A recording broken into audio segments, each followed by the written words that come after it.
Okay. Welcome back to the Metagame.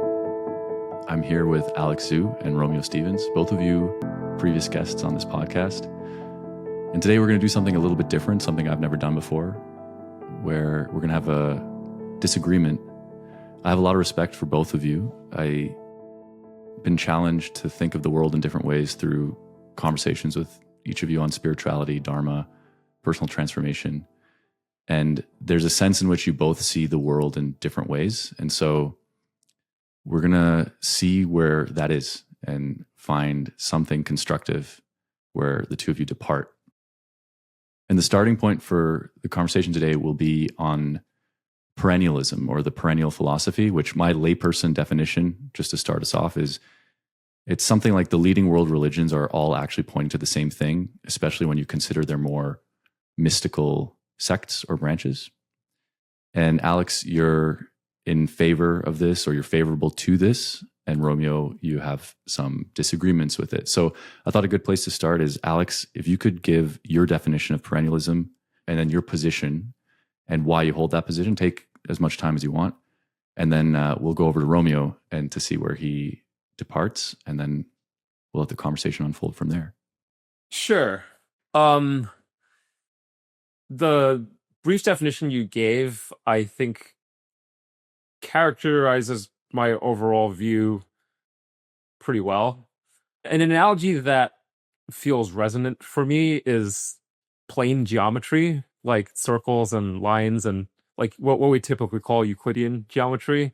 But that was discovered independently in China as well, and India as well, and to some extent by the the Babylonians had a concept of pi. I think they said pi equals 3 1/8, like 3.125. That's wrong, but like they were trying to grasp at a thing. And it's not clear to me how much cross-pollination there was between like the Babylonians and the Greeks and the Chinese and the Indians and whoever else discovered plane geometry, but they all had some form of it. They all had discovered a lot of the same theorems. A lot of the theorems they discovered weren't quite this, like some civilizations discovered some theorems that didn't show up in others. The Babylonians said pi equals 3.125, and like we know that's wrong, but like, you know, we could see what they were grasping at, what they were trying to do. And in that sense, that seems to me like a good analogy for my sense of like there's sort of just being some sort of underlying truth that different peoples in different cultures can all discover, and perhaps capture slightly different versions of, but really they're kind of pointing toward the same thing. Roughly speaking, my sense is that all the major world religions were founded by mystics who got in touch with this shared core thing, and presented it in ways that were appropriate for the cultures they were in and the time periods they were from, with lots of mimetic decay happening as the mystics who like actually understood what these truths were about faded out and got replaced by people who where all they could do was sort of like understand the words and the rituals and the doctrines, but without sort of being in touch with the core spiritual essence behind the teachings. I think the first thing I want to say is that I don't consider myself an expert on religions or mystical traditions. I only have I know very little about the actual mystical traditions of most religions. Like I haven't studied any of them in much depth, like probably Buddhism the most, but even then, like I'd still consider myself like beginner intermediate as a meditator or like on the path of the Dharma. And my knowledge of religions mostly just comes from like reading Wikipedia articles, and like getting high and just like Googling stuff and finding stuff that's fun and interesting and edifying. So that's like a lot of where I'm coming from. And I think these caveats are relevant and important for me to name with regards to my actual positions here. I think I'd say there are two main reasons why perennialism seems true to me. I think the first one is sort of more like a normative claim than a descriptive claim, which is something like that which the religions have in common is more important than that which sets them apart. Some religions are like, you have to perform these rituals or else you'll go to hell. And then a different religion is like, you'll have to perform these rituals or else you'll go to hell. And I think the religions themselves vastly under constrain what the scope of possible interpretations are. I think there are ways of interpreting them where those things are just directly contradictory and there's no room for reconciliation. When I think of like the median Christian and like the median Muslim, for example, like there's just not that much room for reconciliation between their worldviews. And part of where I'm coming from is a place of like, well, actually, if you look at the ways of interpreting these religions that actually seem most conducive to living well, you find that these interpretations actually are quite mutually compatible.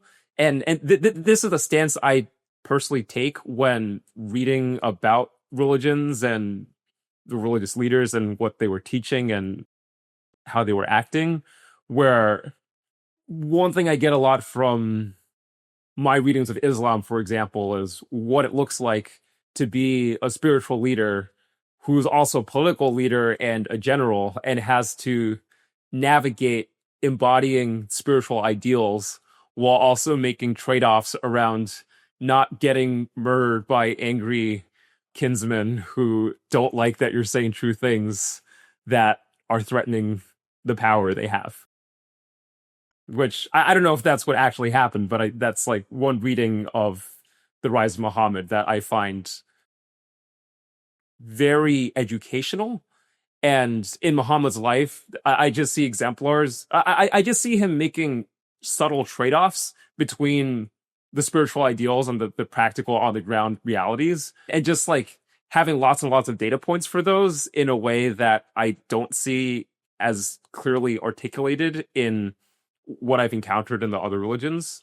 And so that's just me saying a bit about how I feel like the way that I read and interpret religions, I get complementary things from them. Relatedly, when I visited the Parliament of World Religions in 2023, there was like a Deep System 1 update I had, just like talking to Catholic priests and imams and rabbis, just like being friends with each other and like actually embodying like, yeah, my religion is just one possible path toward spiritual truth, and like it's not necessarily any better or worse than yours, like it just happens to be the one that I personally most prefer, and that I identify most with. Kind of like, it's like I got my culture, you've got your culture, I've got my language, you've got your language. Like I walked into like a room where a bunch of Catholics were, and like I just saw a pamphlet that said free Quran reading, and I asked the people, they're like, "What is this? Is this not heresy?" And they were like, "Nope, this is very squarely within. It is very squarely within Catholic doctrine that like everything we're saying and embodying about some interpretations of Islam being incompatible with our interpretations of Catholicism. This just does not contradict Catholic doctrine. Catholic doctrine is like, there's a pretty broad scope of how you can interpret it." From talking with these people, I learned of the terms religious exclusivism, inclusivism, and pluralism, where exclusivism is like, my religion is the only way, which is, I think, what most people associate with religion. Inclusivism is like, my way is the best way out of many possible ways, and pluralism is like, my way is one way out of many possible ways. Going to the Parliament of World Religions felt like the first time I was actually talking with a bunch of inclusivists and pluralists for the first time. And I think there was this shared sense of dismay that we all had, that the exclusivist narratives seemed to be the dominant, the most dominant ones, but also that sort of seemed like a contingent fact about the world and not necessarily like an intrinsic fact about the religions. And I could imagine a world where instead the mainstream interpretations of religions are all pluralist instead. And like the dominant religious authorities are all pluralist and the exclusivists are a minority, rather than the other way around, which is what we see today. Yeah, that was like me talking about one broad reason. Well, I believe in perennialism, which is just that there's a sort of particular orientation and interpretation I have of religions that I've seen shared by bona fide religious leaders, that isn't like the most common or mainstream one today, but seems compatible with all the religions, at least like at how the pluralists are seeing it, and has the religions more or less be mutually compatible with each other. Like there might be some places where some religion is saying the analog of pi equals 3.125, but I'm just like, look, that's like a rounding error. That's not like a hill to die on. That's yeah, like we don't have to care too much about that. I think the other main reason I believe in perennialism is that as I've been undergoing my own mystical journey and trying to make intellectual sense of what various mystics are talking about, I get the sense that there is something like an underlying metaphysical structure of reality that the mystics tune into and gain knowledge and understanding of, and that questions about like the nature of consciousness and what happens when you die, and whether there's something like whether love is really in control or has the ultimate power in how things are unfolding in the universe, that are answers to questions like those, I think fall out of the ultimate metaphysical structure of reality. I'm going to use that with scare quotes. And one sort of operationalization I've come up with for what, like, if I could like sum up in a nutshell what all different religions have in common, is to live as though you're going to have a life review when you die, where the life review is a thing commonly reported in your death experiences, where people basically talk about re-experiencing their whole lives in high resolution, both from their perspective and everyone else's perspectives, where a lot of the people report afterwards just like having a visceral sense of like, oh yeah, it's really not possible for me to help or hurt another without helping or hurting myself in turn, because I'm going to experience that myself when I die. Whether literally every person actually experiences this kind of thing, like somewhere in their death transition, sort of, I'm not gonna like die in the hill of like that's literally what happens for every person. But it does seem plausible to me that something like that, like a weaker version, is kind of just like everything we dissociate from or try to unsee in the course of our lifetimes, we eventually have to account for. And that sort of seems like a weaker claim that I think is convergently present, at least implicitly, across all the world religions. And that captures a lot of what seems to matter about the life review bit that I was describing. I think there's more I could say, but I think I'll leave it here for now. Yeah, that's a good start. Romeo. Yeah, there's a lot of stuff. It's difficult to know where to start. So I think I want to try to start with some material on which restricted claims of perennialism seem reasonable, and why. And then that as a launching pad for the problems with some of the claims that I see. And I don't know how well I'll actually pull that off. It's a big talk. So yeah, how do I want to slice it?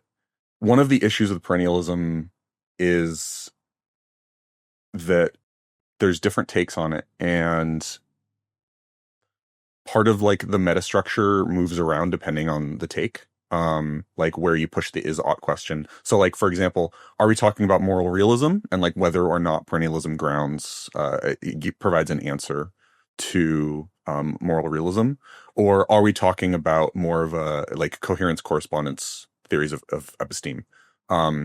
Like, are we talking about this is coordination tech that has worked for humans really well, and because humans all have shared architecture, like hardware, then like this is a very strong candidate answer for how humans should organize themselves.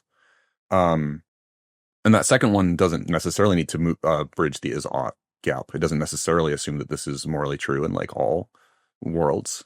So it's like a weaker claim, or a person might do that, but then be moving the is-ought question somewhere else in the stack. Can I just quickly share some thoughts in response to that? Yeah. I resonate strongly with perennialism meaning kind of different things to different people. I think Aldous Huxley was the one who popularized the term with the book The Perennial Philosophy, and that book frustrates me. Like, I don't know. I think I might not be giving it a fair shake, but I just like found it hard to interface with, and I just found like I kept bouncing off of it. And it seems relevant to note that I'm like, yeah, I believe in perennialism, and also like the guy who popularized it and wrote a book about it, like I feel personally frustrated by that book. So yeah, I'm with you there about the term being under constrained and possibly meaning lots of different things, many of which I'm not sure I buy. The second thing is that I want to clarify that for me, the perennial philosophy does address the is-ought problem. And if an alien civilization like elsewhere in the universe became advanced enough, I think they would have their own version of the perennial philosophy and their own version of... They would come upon an analogous resolution of the is-ought problem that would also turn out to be very good coordination tech for them. And then if they became advanced and we became advanced enough that we're able to talk with each other, then that coordination tech that we both independently discovered should be able to help us and the aliens coordinate as well. So I'll try a couple cuts. Like, one is top down versus bottom up. And so we might view sort of top down as compression. The perennial philosophy itself is an attempt at compression over a bunch of religious wisdom, right? And in general, humans are doing a lot of compression because we have to throw out most of our sense data in order to make sense of things and port our knowledge across different situations. But then there's a negative result of this, which is that we're constantly seeking various things like the perfect compression, which we now in the modern era know doesn't exist, or we have proofs that there is no such thing as the final optimal compression. You never have a proof that you have the final compression. Bottom up, we might view it as like, okay, there's sense data coming in, and then there's a selection effects on that sense data, like the worlds in which, you know, tribes of humans survive, their sense data gets updated on, and the sense data of the people who didn't survive and reproduce doesn't get updated on, in a certain sense, right? Your genome / phenome, like it's all could be viewed as a compression over all of that historical data. The question I'm trying to answer is like, whence the shared structure, right? So one answer is, well, humans have a lot of shared architecture. And so you'd expect that there'd be some shared structure in anyone perceiving truths about how humans can go about coordinating with themselves and others and dealing with various problems universal to the human experience. Another source of shared structure is the universe itself, right? That it seems to be very structure rich, and that there seem to be, for instance, mathematical structure to voting theorems, right? So one of the perennial problems of humans is, how do we aggregate our preferences? How do I know my preferences? How do I know another person's preferences? How do we aggregate honestly? How do we avoid all of the layers and layers of deception and misunderstandings and ignorance?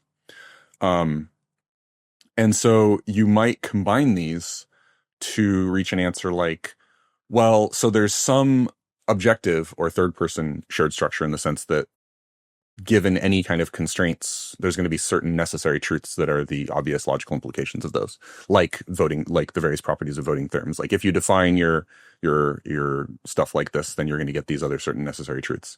And then within that huge space of possible structure, you have like what's reachable by human psychology, given that humans all share a lot of hardware. And then you of course you already run into problems like, do humans all share the same hardware, right? Such that your gnosis is the same as my gnosis because we expect that our hardware is overlapping enough that we're really perceiving the same truths. Are we creating a joint reality by sort of mimetically inducing each other into the same spaces of brain configuration? Or are we discovering pre-existing structure that's there for everyone? And then there's also questions of like psychological developmental appropriateness.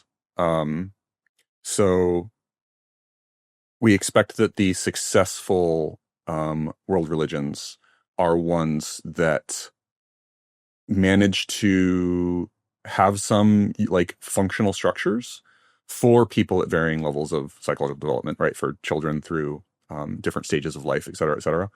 And if people at very different stages are disagreeing with each other about the optimal thing, well, then you run into, you know, the problems of exclusivity, as we were just going into, right? My friend Anish has a very nice quip. I am the Lord, thy shelling point. Thou shalt have no other shelling points before me. And that sort of it exposes some of the inherent tension that you can run into with any coordination tech. If everyone is claiming, well, we have the universal optimal answer, but there's a bunch of free parameters in that, or a bunch of free dimensions, and those are different, then, well, it's not going to be able to coordinate among. It doesn't have enough metastructure to resolve those types of disagreements. And resolving those types of disagreements, as far as we can tell from our current position, requires people of a high level of psychological development. And it's like, well, you're just you keep wrapping back into these self-referential problems of knowing what's true for you, knowing what's true for others, how to coordinate with them given the differences, and whether or not those differences are fundamental or just conditional, or what's the term? Circumstantial. Right now I'm doing a combination of like feeling more into the general vibes of where you're coming from and thinking about a particular response to something that you'd said. Before doing that, I want to ask you a different question that I think feels pretty relevant. You had this talk or video about the Supercooperation cluster or something like that. And I remember liking it, and also the big question in my head being like, and why is there only one? Like why couldn't there be like multiple super coordination clusters that you can have conflict with each other? multipolar, but you can imagine that the most robust one, let's say that there's 2 or 10 or 1 million, Yeah. ones that are more robust almost by definition, I think, I haven't thought about this in a while, but we can explore if it's interesting, would be trying to figure out, how do I bridge to the other really big chunks? Because that would be one of the biggest sources of like wins, right? If you in fact if it turns out that you have a conflict, so you know, there's 2 billion Christians or whatever, and there's 1 billion Muslims. If it turns out that there is in fact a bridge that's useful, that's one of the most important things available, because that obviates all of the current wasted resources on conflicts between those 2 huge clusters. And so if those 2 clusters have any comparative advantage at all, which, you know, the vast majority of the time there's going to be some comparative advantage, even in freeing up computational resources to explore different parts of, you know, reachable space, then you'd want to invest some efforts into bridging those between those chunks. So then the chunks that are bridged become part of the bigger metastructure of, here's all of the reachable spaces. Anywhere within this space is theoretically reachable from somewhere else in the space, such that all the beings in it can, by some definition, coordinate, even if it might be quite far away sometimes. They're doing quite different things. For what it's worth, I share very similar intuitions. It does seem like one of the pieces that you were leaning on for what you just said is that this kind of bridging is always going to be tractable? No, not necessarily. It's you're going to expend some effort investigating whether it's tractable, because if it turns out to be, it's a huge win. And so you're going to invest some fraction of that and say, hey, there's a 5% chance that we can bridge this huge gap. Oh, great. Like that helps us figure out how much should we invest in attempting to bridge that gap. So just to paraphrase my understanding of what you said, maybe there might be a bunch of different super coordination clusters. To the extent that it's possible to bridge between those clusters, and have a new cluster that's essentially like the bridge of those clusters, that new cluster would be even more shelling than any of the original clusters that were bridged between. And it's worthwhile to investigate how much this can actually be done in practice, but there isn't necessarily any theoretical or practical guarantee that this will actually happen. Or that like this will ever converge into like a single big main cluster. Yeah, and one of those bridges might not like might be that mutually incompatible clusters. They've put in some work. They've discovered, oh, this doesn't actually work. We have too many rivalrous goods or something. Another option is you just orthogonalize intentionally. You're like, we're gonna put ourselves onto like a substrate of physics where like we no longer have any rivalrous goods. We're not competing over the same star systems because like we don't care about stars anymore. We care about some weird particle that you guys can't even detect in your slice of the multiverse, right? So you like sort of intentionally it is a sort of coordination, but you could see them as sort of just like going their separate ways, like deciding to not compete over rivalrous goods because that's just increasing the surface area of conflict. Got it. Yeah, this is helpful for my background models of your overall positions. And to bridge this into like the real world instead of just being science fiction, some of the Vinaya, right? My perception reading between the lines is, well, the Buddha definitely didn't want monasteries to be politically relevant, because for them to be politically relevant then opens them up to threats and shenanigans of some of it, for instance, literally seems to be about make sure that that rulers are not like hiding their soldiers at monasteries pretending to be monks, right? Because then you're creating an incentive for the enemies to come in and kill all the monks, right? To prevent these sorts of shenanigans. So it's like, how can you head this off so that you create like a really, really solid, very expensive, costly signaling that this is not the case, that we're not engaged in these shenanigans, so that you just cut off entire branches of bad outcomes.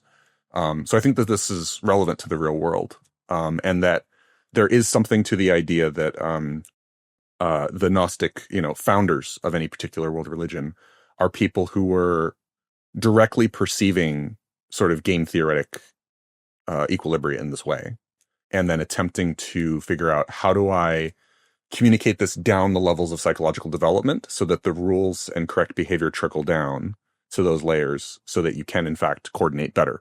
So for instance, Jesus was like staring at the source code of Judaism and probably the other prophetic types of material that was bouncing around in the Middle East at the time, and was like, what's the, obviously it's Girard's supposition that he was like, okay, like let's say that I have some mimetic payload I can inject, but it's limited. Like, what's the one thing to really hammer on to like fix the entire downstream structure? Scapegoating, right? Like break one of the fundamental metaphysical assumptions that all of these, primitive from our point of view now, but just cause one of these societies like the Roman Empire and the extant Judeo religions at the time are doing, that is causing the most problems for human coordination, right? So like, let's get in there and cut at that thing, right? The Buddha had a different cut, right? He was like, microphenomenology, like tanha, is the proximate cause of suffering. Ignorance is the distal cause of suffering. Like you can in fact like cut there. So basically it's like choosing what to go for. And I see a lot of them as a deflationist, in the sense that they realized that they couldn't fix everything. And so they tried to make a particular cut to only solve one little particular node. Is your position more like perennialism is false, or is it more like it's not clear what it's supposed to mean? And also for any particular thing it could mean, it doesn't seem like there's very clear evidence for it.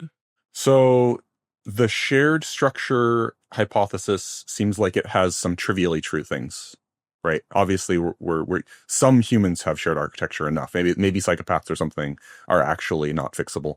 We'll know in the future with better brain technology or something, but maybe they're not fixable or something due to just hardware constraints. There's some shared structure. The claim of moral realism is stronger because it's claiming that shared structure corresponds. It's not just coherence within humans, but it corresponds to something out in the universe robust enough that we expect it to apply to a broad slice of the multiverse, including creatures that live under much different game theoretic considerations. For instance, well, you can deflate the claim down enough that it becomes both trivially true. Well, the Buddha and Jesus and Muhammad were all perceiving something, and because they were perceiving anything at all and trying to improve things, then, all humans are trying to improve things, right? You can make it as dumb as you want. But this doesn't help us make solid predictions, nor does it sort of help us pedagogically understand the structure of how are humans actually inducted into meaning orders that are better or worse at coordinating with other humans that might have disparate life experiences. Yeah, I guess it's tricky because I'm still not totally clear on, if we're really tackling the moral realism question, I think that's a very different conversation than we're tackling the human coordination problem. Yeah, I think I just want to name that for me, the moral realism question of sort of implies different theoretical limits for human coordination or something like that. Like the specific bridge between moral realism and how do you actually coordinate humans feels messy and complicated to me, but also feels very substantive and important. Yeah, so I guess I just want to name that. And I also want to name that if the mystics didn't actually crack moral realism, that would feel like a crux for me for whether perennialism is true. For me, perennialism and the nuts and bolts of moral realism map to pretty much the same thing in my head. And so I guess I'm wondering whether that, how cruxy that feels for you. So I don't think that the world's traditions agree about a bunch of things. I think that a close reading of, for example, the Buddha shows that he was pushing back pretty hard against a bunch of things that would be considered a lot more perennial within Hinduism, at least. And by extension, given the broad range of things Hinduism actually covers when you really map out all of the philosophical positions that line up with schools there, covers a lot of stuff that would be covered by other world religions subsequently too. So, for instance, in the top-down, bottom-up way of slicing this, I do believe that there are some traditions that believe that the final answer to, if you strip down everything and you do Gnosis and you get good at that kind of stuff, that the answer is top-down in the sense of transcendence, let my priors overwrite the world, right? Which is sort of jhanas and such. And that's the best you can do. And then there's other ones who are doing the exact opposite. They are saying, let the bottom-up sense data overwrite the entire, all of these priors. I think that's closer to your position of the stuck prior, sort of regarding all priors as sort of stuck priors, potentially. And then that's very much the non-dual, very present-oriented, now is the only thing that's real. And I think those are both ways that human beings seemingly can configure their nervous systems. And from the inside of being that nervous system, it's definitely going to feel like you have discovered the final answer. And the Buddha pushed back against both of these, right? He trained with yogis and was like, nope, neither of these are good enough. I have to keep going. And then, famously discovered something that's subtle enough that it's extremely difficult to put into words without lots of technical, spinning up a lot of practice and technical language. Romeo, can you quickly sharpen up the distinction between the top down and the bottom up? What's different about the jhanas versus the non-dual approach? Yeah, so in the top down approach, you're saying the world's an illusion. the world's full of shit. I'm not gonna take seriously what the world hands to me as sense data. I'm going to say, I've discovered that these compressions of good things, I'm going to like continue to like fine tune them until there are these perfect crystalline structures of pure compression of experience. And then I'm going to take that and I'm going to overwrite all of the bottom up sense data. And I'm just going to be in realms of jhanic bliss. Maybe I'll navigate through various realms, occasionally touching back into the human realm, but mostly just to say, hey, you guys should be doing the thing that I'm doing. You should be transcending and exploring these radical realms of platonic crystalline beauty with eternal truths, things that feel like eternal truths from the inside. Because once you associate your ego with pure platonic forms, you feel like you're immortal, all-encompassing, made of bliss, et cetera, right? But again, these are all functions of a human nervous system, not necessarily universal truths, even though they feel like universal truths from the inside, because that's how our notion of profound universal works. Compressions feel more universal, right? Like it's when they're lossless. You can also fool yourself that lossless compressions are lossy compressions are lossless by just throwing out, again, this is like the bottom up sense data. And then the bottom up is, I'm not going to take anything the mind generates seriously. Only the present moment is real. Everything else is delusion. All these projections, all these platonic forms, all this mathematical beauty, even valence in the body is a bit of can be a bit of a scam, right? And so I'm just going to, and then this is where the suffering is a delusion comes from.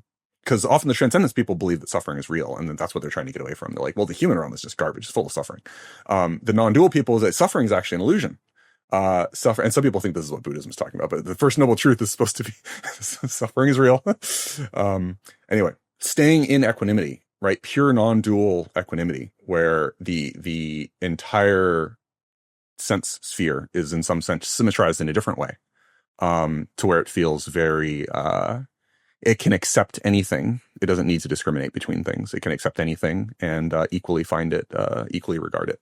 Both of these are regarded as extremely useful and powerful tools by the Buddha, as far as I can tell. But he makes the distinction that they're tools and not the final goal. But anyway, I don't want to get too far into Dharma, because like I see, this is an illustrative example of ways that I think claims can differ substantially. And here, I guess I am making the claim that this is a created versus discovered distinction, that people can put their nervous system with years of training into different states, and those people will just inhabit different epistemic positions about the world. And I don't think that you can argue them out of it necessarily. I think for me, the cruxy question is like, how much is that just it? Like, they just have these different conceptions of the end state that are not compatible, versus how much is it like they're each trying and grasping and have errors, like pi equals 3.125, and are maybe stuck to the point where they don't know how to get out of those errors. But like, maybe if you trained up a student with like that teacher and someone else, they could get the good things that the stuck person has while also seeing the errors and being like, oh, this is the thing that you're actually trying to get at. Yeah, famously, people will get into states where they are like, oh, this is clearly the thing. I've clearly attained the final answer.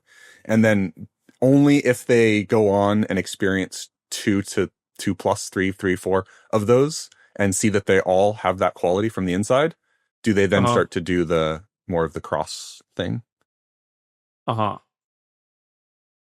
Yeah. So I think I'm just going to reflect back what seemed to me like potential points of agreement.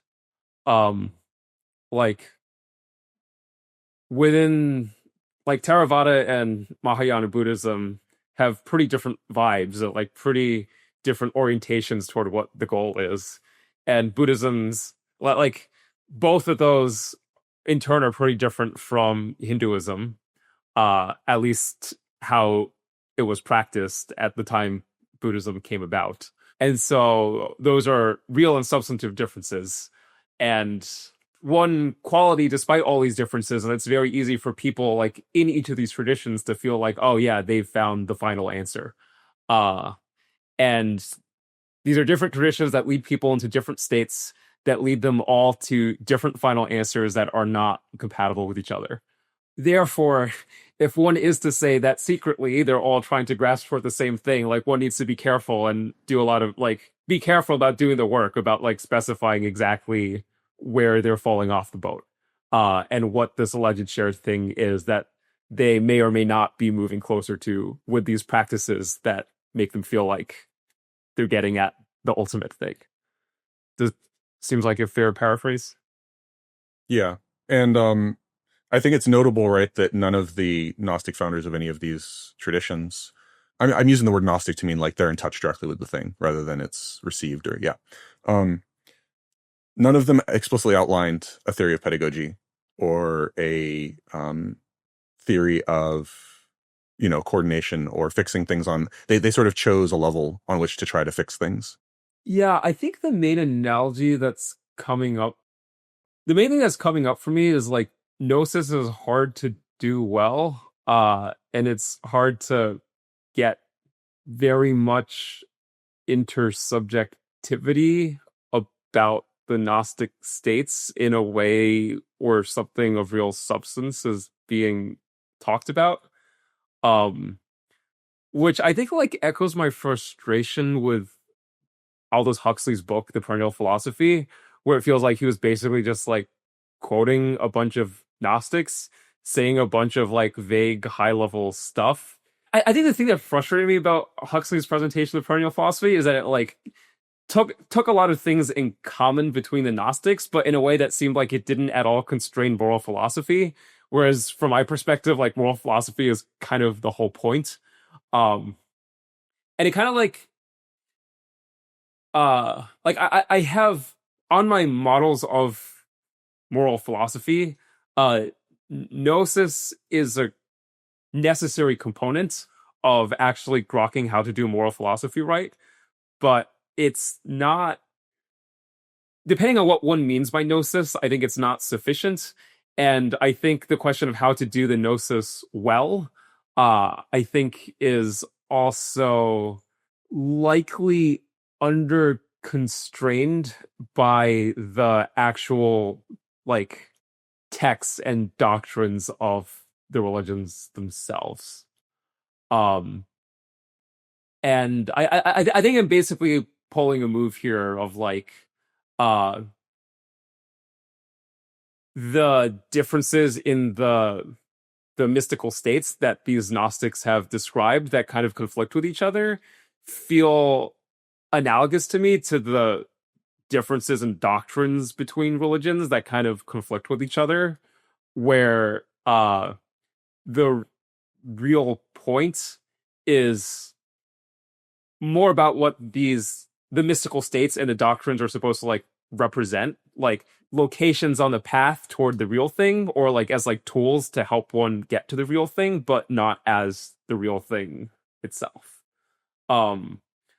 And I think like this kind of just like invites the question of like, well, why, Alex, do you think there is a real thing in the first place? But yeah, before I start ranting about that, I think I want to check how that lands with you. Yeah, real is a very useful pointer within the system, both for your personal practice and for these kinds of investigations. So I usually these days take real to mean more invariant, which feels viscerally more real because it's more applicable across more of experience. And so therefore is more stable, a better basis for consistent behavior, consistent choices, various things like this. Yeah, I should probably take a brief moment to just sort of like actually explain the intuition. Invariance is a different way of talking about symmetry. An invariant is it undergoes some transformation and it's the same. So it's invariant under that transformation. So compression is also the search for invariances within the data that you can exploit in order to make the data smaller. So compression, invariance, and symmetry are three ways of talking about the same thing. Moral intuitions is, for me, another way of saying symmetry intuitions, compression intuitions, invariance intuitions. And so, of course, religion feels like it is getting at fundamental reality, or like touches everything, and you can't like leave it alone, because almost by definition, like it's the structure, and the same way that math applies to everything. It's the structure of our symmetry intuitions, for instance, and that applies to all of experience, or potentially could. Now, there are different symmetries. It's not all the same. Again, there's no ultimate compression. There's no ultimate symmetry. It's just local choices that make a lot of sense. And you might expect that if aliens did show up one day and were under very different constraints, or we could speak to another branch of the multiverse or something that had very different physical constraints from ours, there would be not completely zero overlap in the library of invariants that you've built up, whether it's math or religious, or like ultimately what we're talking about in religion is like symmetries that are instantiated in the human CNS as part of its perceptual stack that then feeds back into its behavior and allows it to go about the world and do things, have behaviors over its sense data. So then the world religions become, hey, here are some people who say that there are some really great ways to fine-tune your nervous system to become much better at detecting symmetries, working with them, understanding what they are. And then almost by definition, you would probably quickly start seeing some very non-obvious ones that other people who hadn't undergone that training would see. You know, does Jesus leave any instructions for how to deal with future prophets? No, and that might be a significant part of the problem. There is no... Oh, he said, by their fruits you shall know them, which feels sufficient to me. I feel like there's not much more you can say beyond that. And that, like, when I judge spiritual teachers, that's... A founder can leave quite explicit instructions about how to engage with future ways that the teachings might interact with the world, right? I think that Muhammad and Buddha both left many more instructions, including meta instructions for, hey, when you run into conflicts in interpreting these instructions, how should you resolve some of those conflicts? Not complete coverings, but some, right? And we can lament that they didn't leave even more. It's like, well, if they had really, I don't know, I personally feel like if they'd really been thinking through the problem, they would have gone a little bit up the stack and been like, oh, I should probably leave some more explicit instructions besides just monks should follow this rule. Also, reasons why. This is actually a problem with the modern legal code too. The modern legal code is another artifact of like trying to compress huge amounts of human data about how to behave under a broad variety of ambiguous situations to resolve interpersonal conflict. It's probably like the most underrated corpus in terms of the study of philosophy, because it's this other massive corpus of interesting stuff. Yeah, I think I maybe just want to say the core moral philosophy cross-perennialism thing, the way it lives in me. It's something like when you're not confused about your self-interest, then you will find that it is actually in your self-interest to act as though you came from behind a universal veil of ignorance through which all possible agents have come behind. Yeah. And like among humans, this would imply that like when interacting with other humans, it is in their self-interest to act in a way that's introduces sort of like a moral symmetry between them and all other humans, and would imply a sort of coordination mechanism between them. Does this map onto the Andy Weir short story, The Egg, just for the listeners? Yeah, okay. I'll link that. Like, I think Buddhism talks a lot about about the nature of confusion about self-interest. And that has very strong resonance. Like the Buddhist path about like seeing through the self feels very aligned with the kind of thing I mean around becoming less confused about self-interest. So I think this is underspecified enough. There's enough degrees of freedom in this that it is very possible for people to have violent conflict about how to unroll that stack in practice, right? And I think I'm going to take a slightly different cut there. Like, I think that is a result of us having no pedagogically or psychologically developmental level appropriate theory of pedagogy. Because in theory, if you did, then you could guide people through a series of transformations explicitly, rather than sort of leaving it up to no one really quite understands what causes some people to stall at certain levels and other people to continue. Can I just say that I agree with that assessment, and also think that if we're like, if we buy epistemic realism, that there is and is, uh, and that like all-men agreement is possible in principle, you might also end up in a case where like in practice resolving those disagreements might not be possible before violent conflict. Um, and yet it still feels relevant and important that like the in principle epistemic reconciliation is possible. And I think I'm like only trying to make some, I'm not trying to make like a stronger claim, analogous claim in the case of morality. Yeah, and there's an important sense in which violence is just running a different computational procedure for resolving the conflict, right? If the other utility functions aren't around anymore, well, there's no more conflict. And this has happened many times throughout history. I personally am like way more worried than anyone that I know that like they're like, well, humans seem to in the modern era have up to 5 moral intuitions, but some people seem to have less. And I'm like, did our ancestors have 12? Like, have we already gone through the winnowing, right? I really like that one because I just thought about some indigenous people I know, and I'm like, yeah, they do seem to have more moral intuitions that right?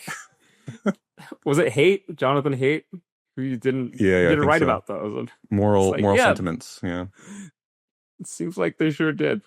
So I think that our crux probably is closer to the moral realism because I think that we agree on a bunch of the stuff of like, yeah, surely there's a bunch of locally valid coordination tech, and obviously people who undergo processes that you know, again, you have to, you wind up, whenever you try to define something like this, you wind up using other terms that themselves have problematic definitions, like healthy CNS. And I think you can ground them out, but there's many rabbit holes along the way, right? So like a healthy CNS, well, it can more robustly respond to a larger variety of sense data, including insults. It can have, it can receive damage and like heal more easily, various things, right? Like, I don't think that this idea that like, oh, health is totally subjective. Like, no, I just don't buy into that. Can I just register that of everything you said in this conversation so far, the thing that like most jumped out to me as like possibly housing a super concrete and substantive disagreement was the thing you were saying of like, oh yeah, for some utility functions, conflict is just violence is just a good way to resolve conflict. Like if you get rid of the different utility functions that are trying to do things differently from you, that's like the solution to your problems.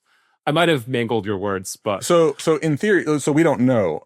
So it's possible that we live in the universe where, given the latent space defined by the utility function of the people who happen to be around, that if those beings evolve far enough and explore far enough, they will wind up recreating all of the things that they thought that they had flensed away, right? Oh, we killed that other tribe that had a different utility function. It's like, well, eventually in the future, when you have enough spare capacity and enough exploration, you will simply reproduce the utility function of that tribe, because my view of the Supercooperation cluster is that it is in fact the cooperation between the largest possible set of utility functions that are in theory capable of coordinating, right? It's like, we suspect that probably there are in fact utility inverters that you have to, like, if you do want them around at all, you have to like put them in holodecks, right? You have to like maintain martial superiority over them, because otherwise they're going around inverting people's utility, which is the worst possible thing by definition.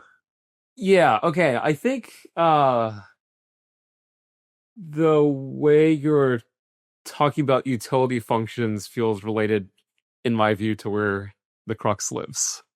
Sure. I mean, it's just a choice of representation. It might be that it's secretly not there because it's just a representational conflict rather than a actual underlying conflict. Yeah, I think I'm sort of like a mistake theorist about, yeah, a mistake theorist at my core or something. Yeah, so this is eventually an empirical claim, but I don't know that it's not an empirical claim in the current time, right? So like, all utility functions given a sufficient time for under self-reflection converge is close to, it's close to one of the core perennial claims. It's like one of the positions that perennialists take on. I don't know that it outputs any testable claims in the current milieu. Maybe you disagree with that. It would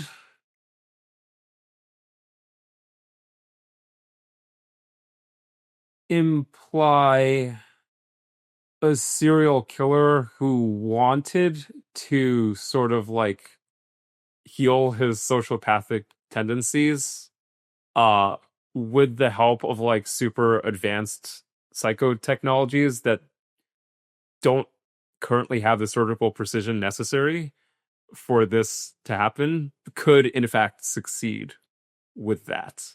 Which I guess is consistent with your claim that like in the current milieu there might not be much that's testable. It is interesting that there are current technologies that are not being leveraged simply because of coordination failures, right? So we in theory could be screening for sociopathy with brain scans, but because the additional metastructure around the things that would allow that and prevent it from being abused or captured by the very processes that we're trying to use it to improve things, it just doesn't get used. And this has only become recently possible, right? Literally like last 30, 40 years.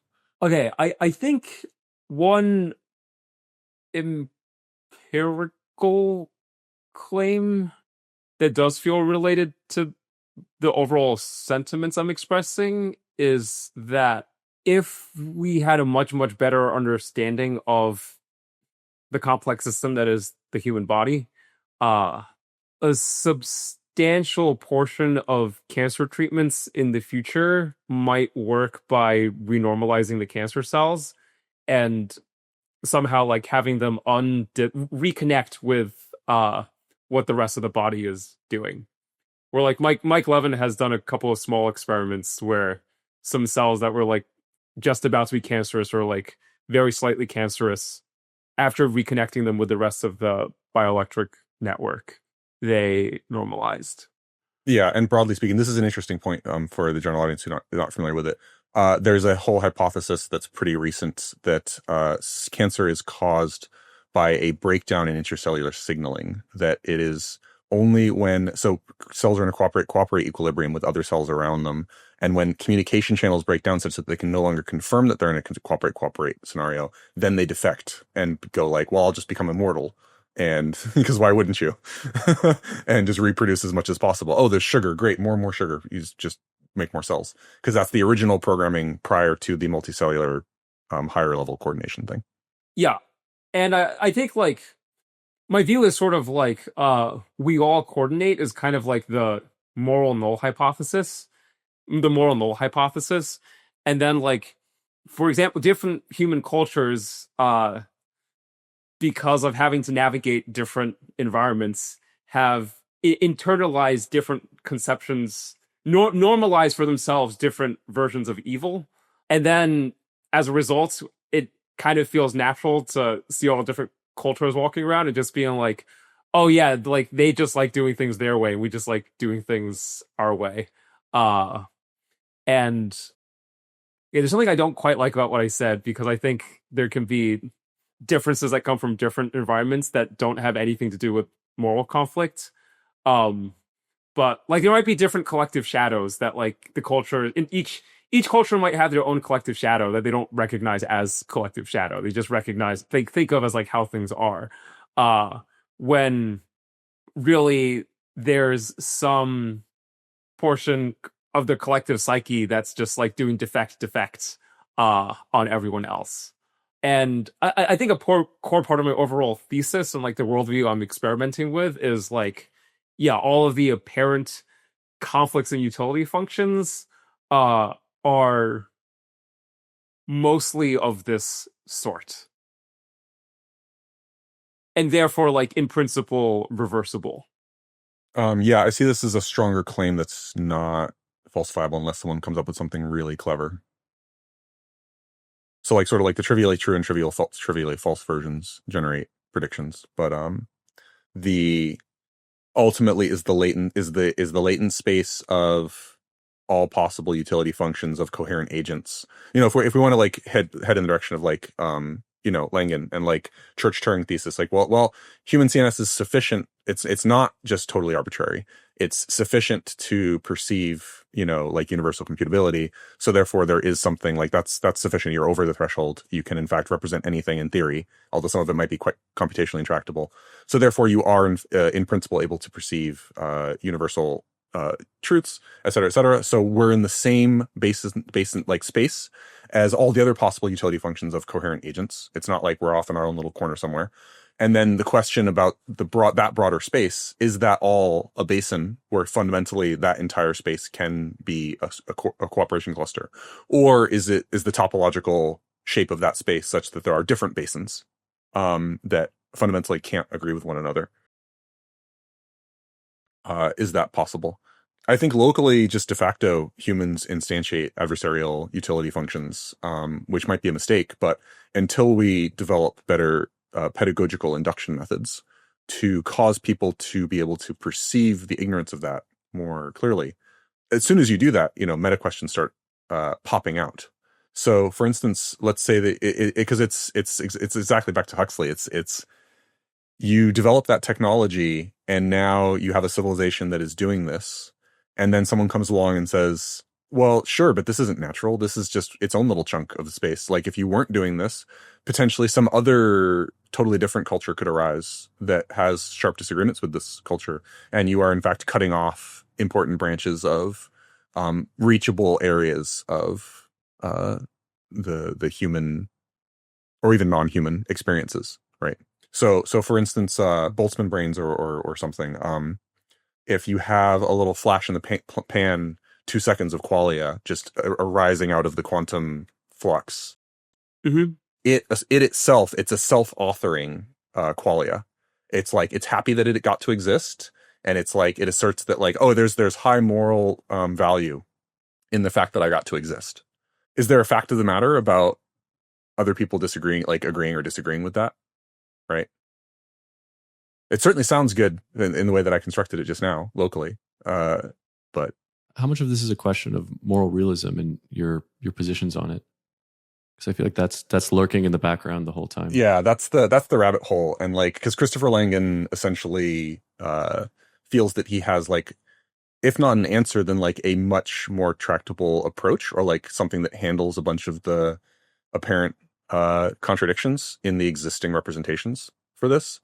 But just like with Dharma, it's like ultimately quite hard to talk about in a useful way, is my experience so far.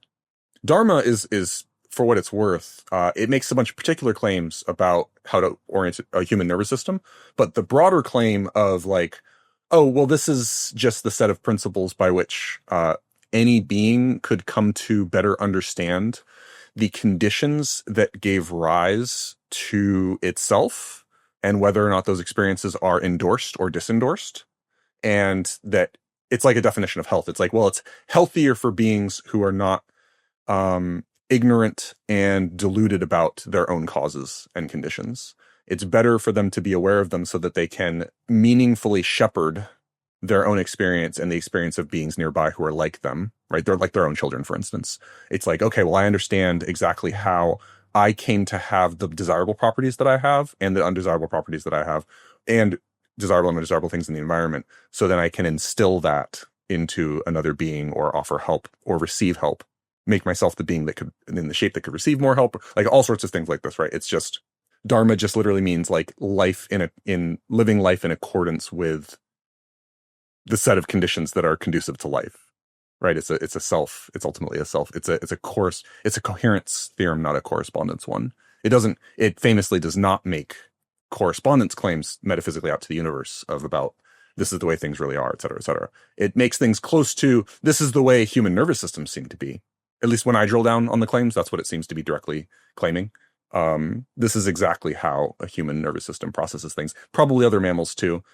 Insects, reptiles, it starts to get slightly iffier, but we suspect that there's decent overlap that even there. Even down to bacterium in some cases, right? Attraction and aversion seem to be the core moves a bacterium can make. Move along this gradient. I think I'm just going to attempt to summarize my current sense of our cruxes. I think there's one that's something like how empirically it seems like we can, if we model humans with utility functions, these utility functions really conflict. It's possible that these conflicts are the result of mistakes on the part of each of the beings with utility functions involved. If that were true, that, and like if there existed some good pedagogy for transmitting the kinds of perennialist insights that would help people correct those mistakes, that would be, we would be in a world in which moral realism, that kind of world seems more compatible with moral realism, and that kind of moral realism seems to be directly related to the perennial philosophy. And furthermore, if this were the case, this would also seem more concordant with the idea that like there might be like a sort of single ultimate metaphysical truth a la Langen that one supercooperation cluster would converge upon, as opposed to there just being like various different clusters. However, these claims, this rests on the possibilities that like all of these apparent conflicts in fact come from mistakes, and that these mistakes are in fact like in principle correctable with the right kinds of pedagogy. And it seems like I'm a lot more optimistic about those than I think if I became like a lot more pessimistic about both of those points, I feel like my view would feel a lot more like your views. And I think I just wanted to check like how much that feels like a double crux instead of just like a crux for me. Yeah, I'll deflate it to reach closer to my position. And that way it can illustrate the contrast. So it doesn't matter whether or not we can perceive whether or like even believe that there could be some sort of final answer, or if that's a sensible means of constructing things at all.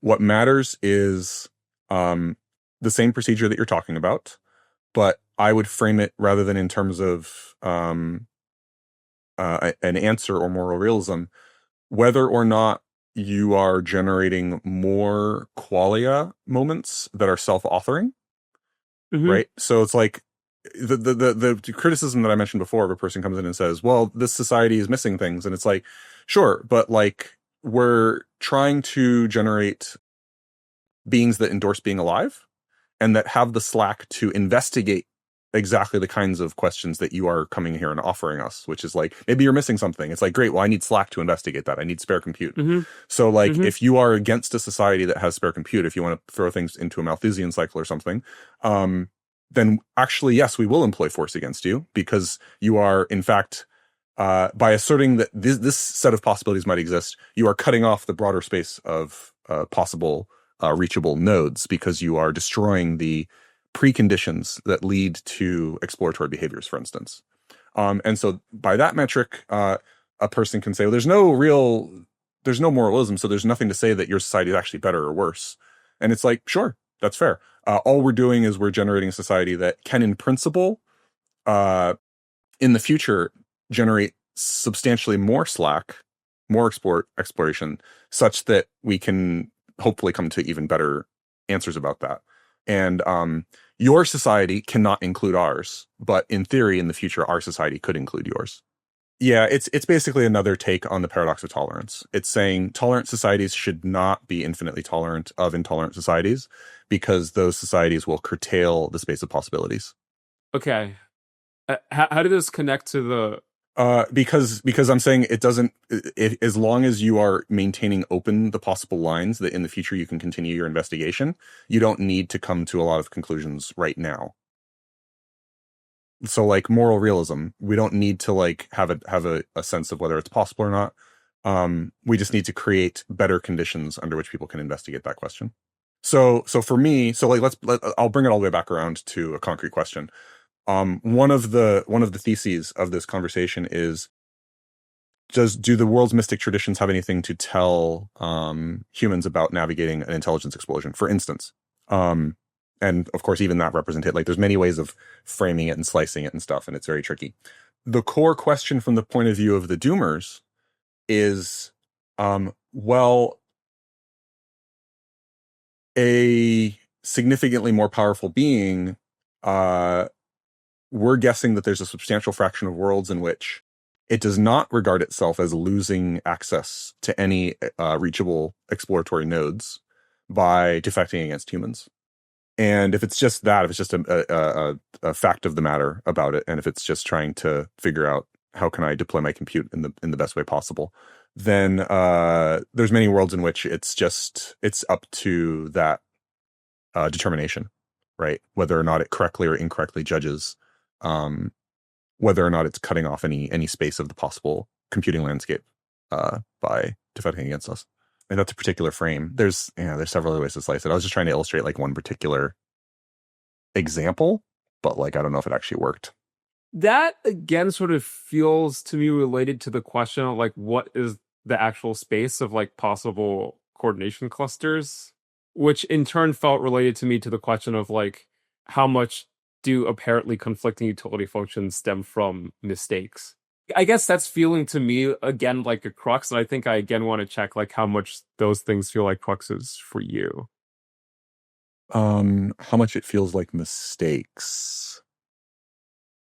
Like the apparently conflicting utility functions coming from like oh actually they do want to act from behind the veil of ignorance, but then they ended up in somewhere along their development trajectory, just like cancer cells, they ended up doing defect against each other.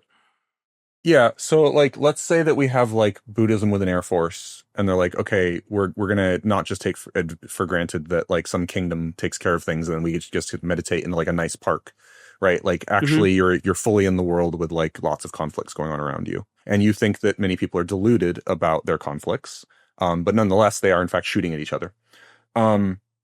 So there's sort of this question of like, you are going to by necessity deploy force in order to assert certain things, make the world like one way rather than another. Even if you assert force into your hamstrings in order to walk to the fridge and eat an apple, because eating an apple is better than starving to death, right? Sure. Yeah. So I guess what I'm saying is it doesn't matter if it's like ultimately mistakes, because you have to have decision procedures to resolve local mistakes in some way. And the question is, do the world religions provide a reliable method by which people can take what starts off as incomplete preferences, right? They're confused about their own preferences. They're confused about decision procedure. A lot of it's just mimesis, copying what they see in the world. Does it take a person from that to being in principle the sort of person who can investigate the causes and effects of their own decision procedure, and through themselves or in conjunction with other people who are doing a similar procedure, come to better understand over time ways in which those mistakes might be manifesting and stop hitting themselves? Is the relevance of this question kind of like, well, even if there are theoretically conflicts, like if there's nothing practical you can, even if the conflicts stem from mistakes in theory, if there's nothing pragmatically you can do about that fact or like leverage that fact to actually reduce the conflict, for example, by like utilizing teachings for the religions, then there's not really much point in talking about this. Yeah. So the example of martial force is something like, okay, let's say that there's two people fighting. Do you use superior force to the force that they're deploying against each other to separate them on the thesis that, well, they are mistaken, and if they were to reflect upon this conflict, like let's say that you see them fighting and it's literally over something that doesn't exist, right? Like they thought that they were fighting over the last can of Coke, and it turns out there's two cans of Coke. It's like, well, I think that they would actually want to,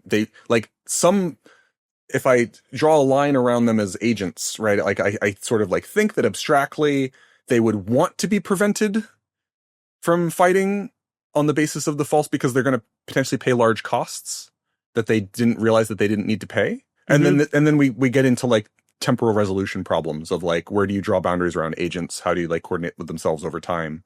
And again, so I was lumping all of that. Maybe it's probably pretty non-obvious.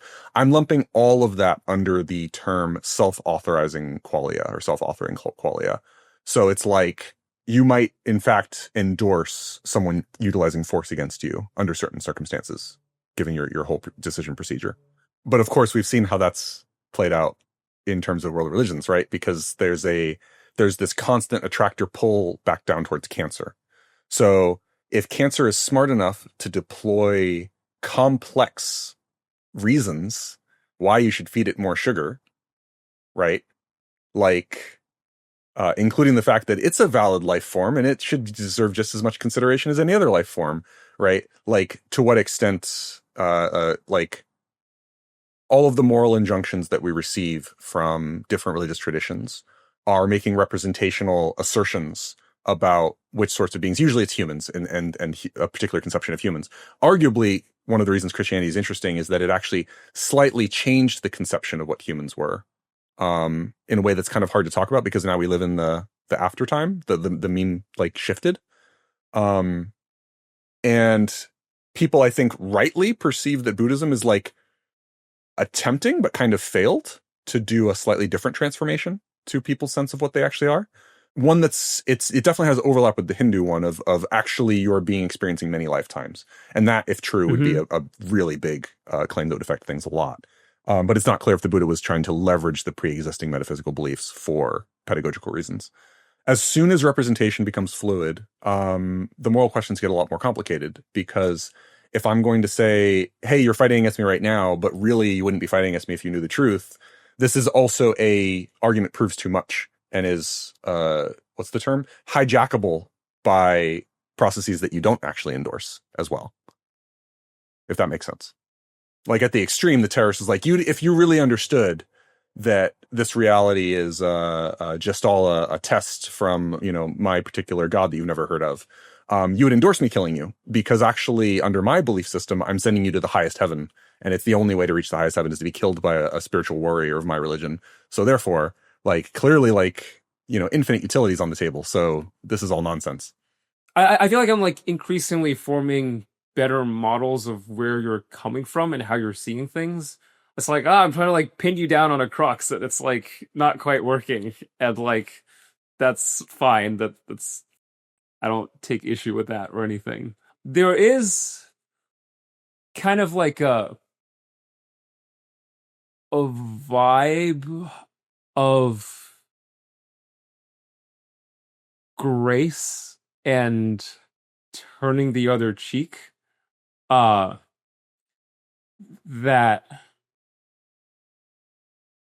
feels very central to my conception of perennialism and moral realism. Oh, I do have a claim that you might be able to disagree with on this one. Well, maybe. So one question is like, practically, what do we get out of perennialism? One is like, we might be able to convince people that currently believe in exclusivity memes to believe in more pluralistic memes. And I believe that the reason that won't work is not because of the contents of their religious beliefs, but because part of what they're getting out of their degree of religious belief is the excuse to have conflict. So they pre-existingly, it's like humans are actually, well, this is a whole branch we didn't get into. Humans are actually homeostats in a bunch of dimensions. So for instance, if a person has a stress homeostat set at a young age, incorrectly, but maladaptively, I'll say, then as an adult, anytime stress level goes too low, they will mysteriously begin constructing scenarios in their life to generate more stress so that their stress homeostat can return to the correct value. They don't realize they're doing this and probably wouldn't endorse it. But similarly, if a person has a conflict homeostat, they will seek out ideologies and representations within those ideologies that allow them to have the degree of conflict that they want. So a large number of people are not religious over the particular claims of their religion. They wanted to have a conflict. They found the shape of the conflict that they like, and they have beliefs in that direction. So I don't believe that it will work to spread a perennialist meme, because some people are literally optimizing for conflict. Yeah, certainly not in any naive way. Like, I write a book about it and start a movement, and that, like, I don't think that's going to work. I do think that work that is meaningful is undermining hell realms and other attractors that are on ramps to less adaptive regions of the configuration space, and that this is like very non-trivial, sometimes very local.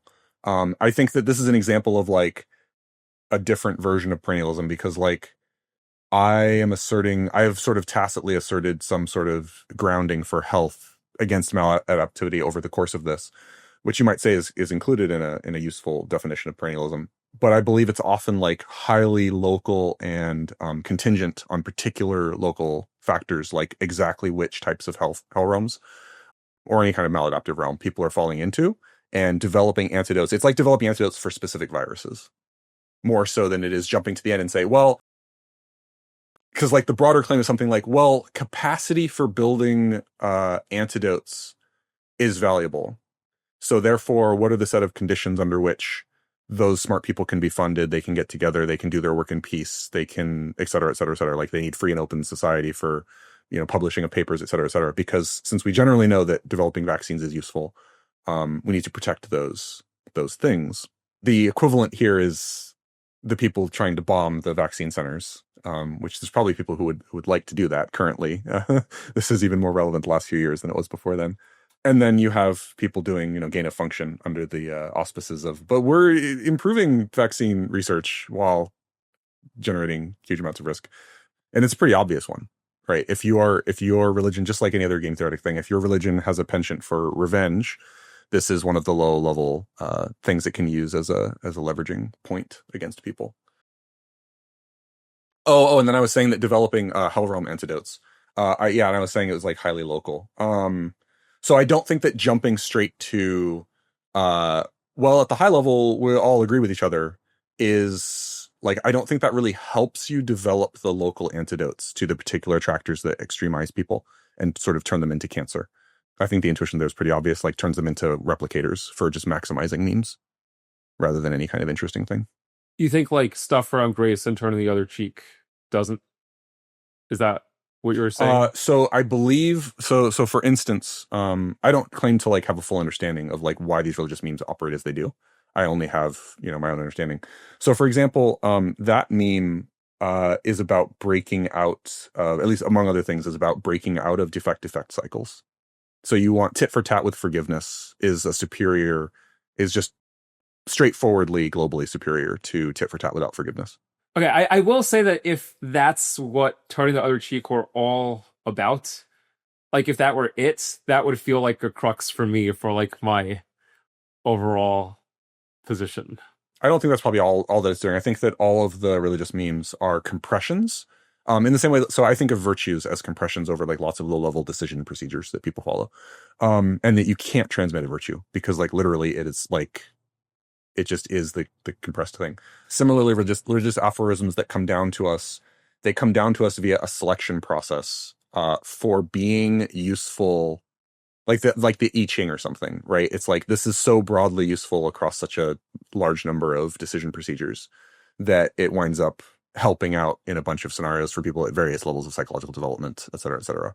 So it's doing more than one thing. And the readout of what it's doing is like not totally obvious. I guess maybe part of the force of what I'm saying is driven by this sense of like there's a conflict between exclusivists, or I don't remember the term we used, exclusive versions of the meme and pluralists. And like right now, in the current configuration, exclusive memes are a lot more offense oriented. And I think my claim is that pluralists should be willing to deploy a lot more force to defend conceptions or equilibria where in theory progress is possible, because the other, like some versions of the other side, are not actually interested in that. They're interested in turning things into cancer, right? Only replicate this. And I guess I just want to flag that one thing I find interesting about my reading of Muhammad is that like he was like on this reading, he was a pluralist who wanted to give grace and turn the other cheek to everyone he possibly could. And also the adversary was trying to kill him, and he had to do something about that. But the particular ways in which he did something about that, including how he minimized his use of violence, at least in my reading, and made a bunch of moves that seemed ridiculous or unacceptable to his followers in the short term, but in the long run, because of the spiritual upper hand it gave him and like the moral authority it gained him among like all the other people who were onlookers, those were a lot of what ended up cementing his victory and the power that he held afterwards. early religions have to optimize for horizontal mimetic transmission because by definition they haven't built up enough base yet to do mostly vertical. But then they typically shift later on, right? Horizontal memes, so you're pointing to the property that they have to seem good to the people who are adopting them, as opposed to being indoctrinated. But they also can be, as many people have noted, they can be more virulent and cancerous in the sense that they don't mind burning through large portions of the population. Whereas the vertically transmissible memes at least have to keep children healthy long enough to reproduce themselves. So there's a definite goods and bads there. I think as we're coming up on time, one thing we can do is just take turns seeing if you could just do your best to summarize where you think the disagreement is. And then I have maybe one or two more questions for each of you. And so since Alex, you've been giving it a shot already, maybe I'll throw it to Romeo first. So I think Alex is leaning a lot more heavily on this idea that we should be investigating some of the surviving religious memes much more closely on the thesis that they are in fact like these deeply compressed things that we don't fully understand and that have deep wisdom built into them, both explicitly by the people who were seeing deeper symmetries than we are, and implicitly through their navigation of the world, whether or not they've been successful in the world in causing large groups of people to coordinate together. And that clearly the world's religions have are more powerful coordination technology than most of the modern economic stuff going on. Well, in a certain sense, that's a whole rabbit hole, but in a certain sense is more powerful. And so it would behoove us to not throw that wisdom out. Alex, what do you think of that? That all sounds accurate and consistent with my view. I think with a bunch of caveats that I do think it's a mistake to dismiss what's in the world religions, but I think I have a particular orientation toward interpreting them that makes it particularly fruitful for like me in particular to get useful kinds of value from them that I don't know would necessarily generalize. Yeah, I think the conflict that there, at least one important dimension would be, for me, the important aspect is pedagogical. Like all that matters at the larger scale is what can be transmitted. Yeah, and I think like one sort of orientation difference is that like I'm sort of putting the work on myself to do the heavy lifting of gleaning the right bits from the religion rather than sort of like asking from the religions to give me the right bits. And that's like part of where I feel like I'm getting a lot of the value from it.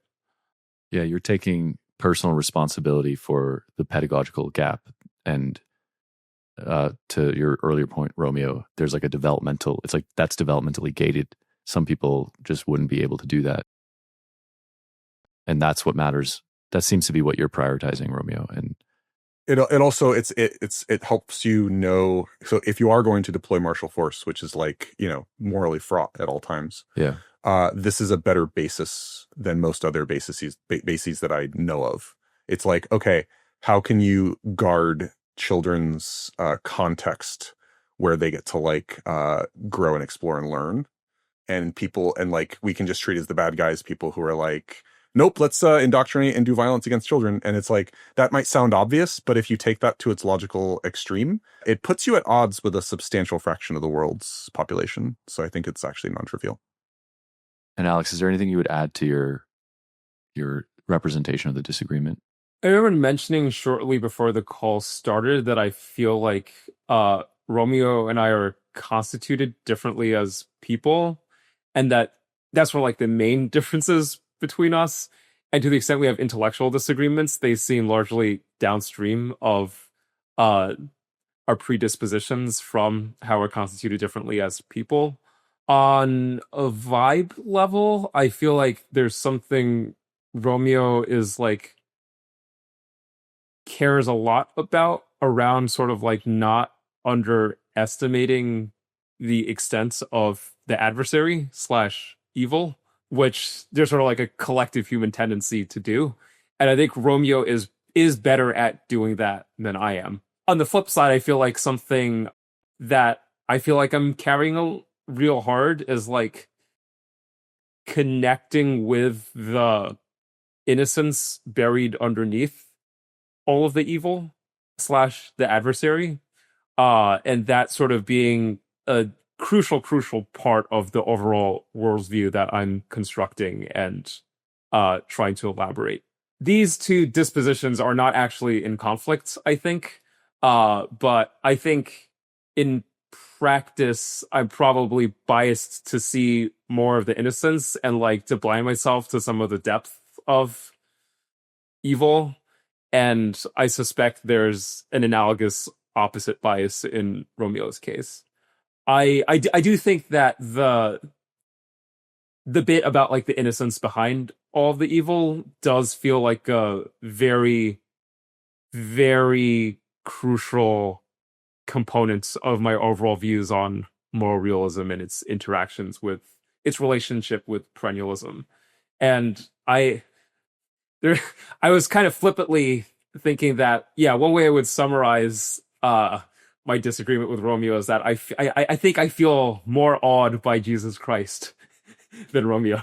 Throughout the conversation, I was getting this like memory of something I learned in Sunday school of how God, the Christian God, is holding like the paradox of both like love and justice, and how those two things might be seen to be at odds with one another as you read the Bible, but ultimately there's a synthesis there.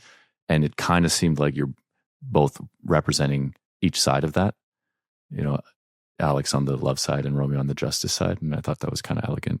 It also seems sort of like worth noting that most of the concrete claims Romeo was making, I didn't really find myself disagreeing with. And the conflict almost seemed like it existed more on like a vibe level between how we were holding the term perennialism than well, like whenever we like pin things down to specific concrete claims, I think we found ourselves agreeing for the most part, which seems interesting and relevant. For each of you, is there anything you'd like to leave the listeners with? Starting with you, Romeo. I guess I would sum up my sense of the disagreement as it is tempting. Humans have an inbuilt tendency to try to do A, B, C, D, E. Oh, I've seen this before, Z, because it's efficient. And a surprising number of things in reality are path dependent, such that you writing that bottom line first is just a terrible mistake. And it's a mistake a lot more often than people realize. And even if you do ultimately arrive at Z, it is worth slowly and carefully going through the entire alphabet. And jumping to very high level claims, I think I try to develop rigorous pushback towards, because I think it basically doesn't help that much and sometimes hurts, because it elides a lot of the conflicts and the ways the rubber meets the road where we have failed to develop exactly those tools that will allow us to navigate those local conflicts that would ultimately add up into something more. I think if I had Romeo's orientation toward pedagogy, toward my broad high-level claims, I would share his... I would resonate a lot more with what he just said himself. I think part of how I personally hold these high-level claims is by sort of running them as active experiments, where, for example, when I end up in conflicts with loved ones, there's sort of the constant tension that I'm navigating around balancing justice and love. And